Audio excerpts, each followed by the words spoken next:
Corporation does not want to risk a 3-hour tour. Not everybody gets that joke anymore. It dates us.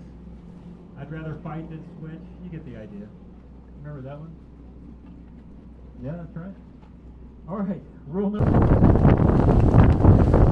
Coming up on the right, behind the blue panels over there, there's some orange umbrellas, and that is Fleet Landing Restaurant.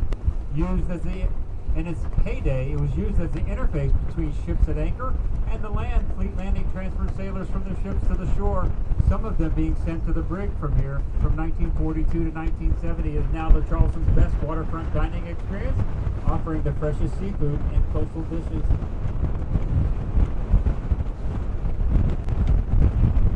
Coming up on the right now where the flagpole is in the green area. That green area was the site of Tidewater Terminal, the center of maritime commerce in Charleston for many, many years. The pier burned down in 1955, and so it was repurposed into this award-winning green area now known as Waterfront Park. Take note of the splash pool on the far right side. We'll talk about Fort Johnson in just a minute. It is now the College of Charleston's Marine Research Laboratory, the South Carolina Department of Natural Resources, and a National Oceanographic and Atmospheric Administration, or NOAA, facility. A few sentences about NOAA. The United States of America is a seagoing nation, and her coast and her waters are of the utmost importance. NOAA's roots can be traced back to Thomas Jefferson when in 1807 he gave the order to map the coast and the coastal conditions of the United States.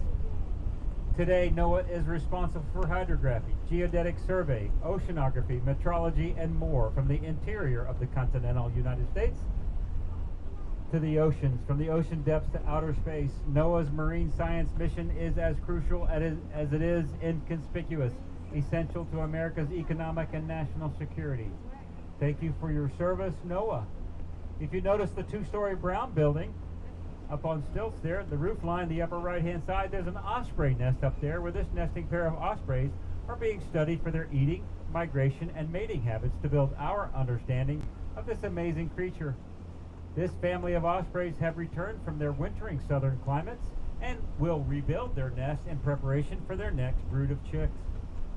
Welcome back, Mr. and Mrs. Osprey. Okay, behind those trees over there, the only thing standing of Fort Johnson is an old ammunition magazine. It's about the size of a small cottage.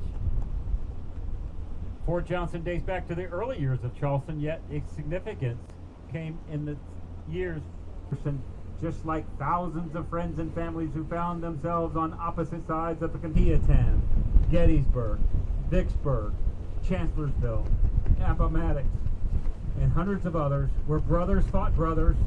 The American Civil War was over. A widely announced end of Civil War celebration was directed by President Lincoln to take place right here at Fort Sumter exactly 4 years to the day since the Stars and Stripes were struck. That date was April 14th, 1865, and you should already have that date in your head. The now Major General Anderson, a celebrated national hero among the northern states, though ill and retired, he came to the ceremony and raised the very same tattered flag that he had struck 4 years before, fired by the sailor at sea during daylight. This one is the Charleston Light. It is 163 feet tall, all metal construction. It is triangular to withstand winds up to 125 miles an hour. It is the only U.S. lighthouse with an elevator and air conditioning. The maintenance man appreciates that. Construction completed in 1962, and its first light was too dazzling. It was the brightest in the world and visible for a distance of 70 miles, and it riled the locals to ask for and receive a dimmer light. Now with a 20-mile visibility, and it flashes 2 white flashes every 30 seconds. Again, this is a unique flashing pattern among all U.S. lighthouses. As a sailor coming home on a ship after 1 week or even a 6-month deployment, and especially a 6-month deployment, I can tell you that seeing your home port lighthouse is a thing of beauty, being glad to be home again. Hello once again, Charleston Light. It is always, always good to see you, and thank you for your service.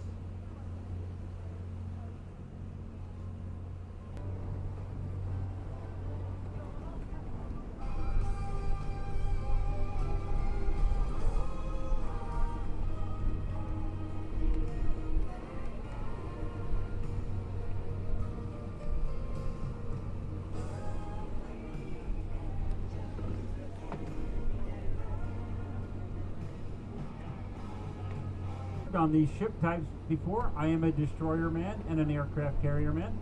A little known fact is that in February of 1945, both of these ships were in Task Force 58, striking the Japanese homeland during the last months of the war. Now here they rest from their service together once again.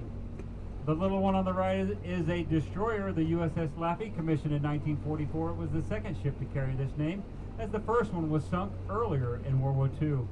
The ship's namesake is Seaman Bartlett Laffey, awarded the Medal of Honor for his efforts for fighting against Confederate forces in a naval battle late in the Civil War. This new Laffey reported to the Atlantic War efforts and helped bomb Utah Beach at Normandy on D-Day. She then went to the other side of the world to support the invasion of Okinawa. Although she killed 11 kamikaze attackers, there were just too many of them. She sustained hits from 5 other kamikazes and 4 aerial bombs. The ship was so badly damaged and more than half the crew killed or injured, the captain was asked, "Why didn't you abandon ship?" And his reply, "As long as I had 1 operational gun and 1 gunner, I had the opportunity to remain in the fight, and that's what I did." By the time the valiant crew lifted her back to port, she was nicknamed the ship that would not die. This is a fitting title because she wasn't done yet, as she lived to fight again. Her post-war duties included participation in the 1946 atomic bomb test, the Korean conflict, and while as a museum, emergency repairs to the tune of almost $10 million to fix her rusted and deteriorating hull. The Germans, the Japanese, the Koreans, an atomic bomb, and time itself all tried to sink our little USS Laffey. Yet here she is with her 5 battle stars and her guns still proudly displayed and seemingly ready to support and defend today. She awaits for your visit to walk upon her hallowed decks. To win World War II. She also served in the Korean and Vietnam conflicts, earning another 5 battle stars. On a lighter note, this Yorktown was used in the film Tora. Who remembers that film? You remember that film? You are old like me, but we had a great childhood, didn't we? I know I did. In December of 1968, she was involved in the recovery of Apollo 8 when 3 American astronauts were the first humans to orbit the moon and return to Earth. They splashed down in the North Pacific and the Yorktown was there to pluck them out. I like to talk about the aircraft on Yorktown as they are some of the U.S. Navy and U.S. Marine Corps' most iconic aircraft models. The one on the far left is an F-4 Phantom. The Phantom production line ran from 1958 to 1981 with over 5,000 Phantoms built, cementing its position as the signature combat aircraft of the Cold War. With a 9-ton weapons carrying capability, the Phantom is the air platform for 5 different pilots achieving ace status, which is 5 kills or more. 3 of those pilots were Air Force and 2 of those pilots were Navy. The blue aircraft is an FA-18 Hornet. It was used by the Navy's flight demonstration team, the Blue Angels, and is the model featured in the most recent Top Gun Maverick movie. The Hornet is able to carry almost 7 tons of weapons and is not only flown by the United States but among our closest allies, and remains the premier Navy and Marine Corps fighter attack aircraft of today. 4 deployed on the front lines 24/7, 365. If the red phone rings, you can bet that an F-A-18 Hornet will be there to deliver the answer. And she will deliver the answer. The aircraft to the rear with its black tails up in the air is the now retired F-14 Tomcat. That variable sweep-wing fighter attack aircraft can carry over 7 tons of weapons. The Tomcat is featured in the movies Top Gun, Top Gun Maverick, Executive Decision, and The Final Countdown. And see, I told you, don't you feel a little more salty now? Of course you do. That Yorktown is a bad ship. Bad isn't good, I mean. Way to go, Yorktown. Thank you for your service and you aircraft. There are 25 other historic aircraft to see in this Yorktown exhibition. The Yorktown is a museum filled with Medal of Honor rooms, displays of military memorabilia and history. Further, Patriot's Point has an immersive 2.5-acre Vietnam experience that tells the story of the Vietnam War. Figure on spending your entire day there because there is so much to see. And you might even see or feel a ghost or apparition as if ghosts have been reported on this Yorktown numerous times through the years, and sometimes the Boy Scouts who camp out on board report those ghosts. So if you go aboard the Yorktown and you feel that cold breath down the back of your neck, don't you turn around. The cable-stayed Arthur Ravenel Jr. Bridge had opened to traffic in July of 2005 to replace two older bridges which had a safety score of 4. That's not 4 out of 5. That's not 4 out of 10, but 4 out of 100. This bridge connects Charleston with the town of Mount Pleasant. It's approximately 2 miles long. It has an air draft of 182 feet and at 572 feet tall, making it the tallest man-made structure in the state. It consists of 128 cables, 8 automobile lanes, and a 12-foot pedestrian walking path. It also hosts a popular 10K run across the bridge each spring, and that is known as the Cooper River Bridge Run. And yes, your Captain Ron has run in this Cooper River Bridge Run. It was just 37 years ago. That's not funny? Sure it was. Safety features of this bridge include being able to withstand 300-mile-an-hour winds, 7.4 magnitude earthquake, and a collision with shipping. If you notice, there is a rock island at the bottom of these two verticals. Those rocks pyramid down to a base of 5 acres on the bottom of the river, and if a container ship heads toward these verticals, it will run aground on those rocks well before doing any damage to the bridge. I am pretty confident that Baltimore will build this sort of protection as they replace the Francis Scott Key Bridge there in Baltimore. Hey, did you know that the Carolina Belle has a party trick up her sleeve? She can make you laugh and smile. When we go under the bridge and I pull the ship's whistle, you can hear the sound from the ship's whistle reverberate off all those bridge stanchions, and the echo would last 8 to 12 seconds. You want to hear that? Come on up to the bow. If you have a hearing aid on the bow, turn it off. Yeah.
Okay guys, here we go under the bridge. I will give you a countdown. I'm going to do it twice.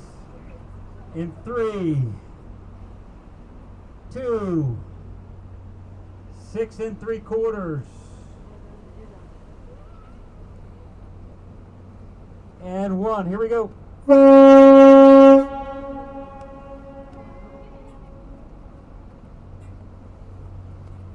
Did you count how many seconds? Let's do it again. 3, 2, 1, count. 8